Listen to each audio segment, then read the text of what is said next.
Азыр атамды жоготтук, үйүбүздү жоготтук, границада үйүбүз ошол бойдон күйүп кетти. Анан ийнимдин машинасы, атам машиналары колу жок болду эми, алар мейли. Атам менин ийним тирик калганда биз мынчалык айлам кылбайт элек да.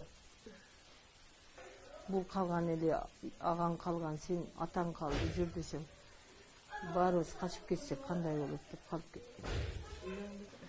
Атам болсо мектепте кароол болуп иштейт.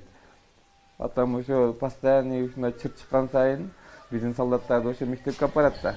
Мектепке алып баргандыктан ошолорго жол көрсөтөм. Ошолор менен чогуу мага кыжалат болбогула деп ошол жакта калып кетчү постоянно эле. Мунусунда дагы ошондой кылып калган эле. Анан бир качып барсак, бир мост бар эле, ошо мосттун алдында туруп калдык. Айылдын этегиде болчу дагы. Анан 5 тажиктин бронированный машинасы келди. Биз аларды кыргыздыкы деп ойлопбуз. Ал Аксайды басып эле кирген экен дагы. Анан прямо эле биздин алдыбызга келип биз аткылап баштады. Чоң атам болсо бизден 3 мүнөт 4 мүнөт алдын ылдыйраак кылып түшөйүн деп чыгып кеткен эле ылдый. Анан мен ийиним, анан ошол жерде бир эмчеси иштеген бир бала болчу. Үчөөбүздүн үст жүзүнө бастырып кирип калды.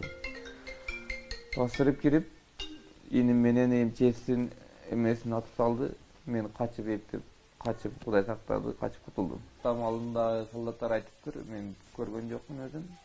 Атам жол көрсөтүп аларды, болбой калгандан кийин аларды жол көрсөтүп качырып чыгарып, мектептен аларды качырып чыгарып, өзү успет кылбай калыптыр. Успет кылбай ошол жерде мейли атып өлтүргөндө деле мейли эле бир жолу атып, үстүнө безин чачып күйгүзүп бериптир.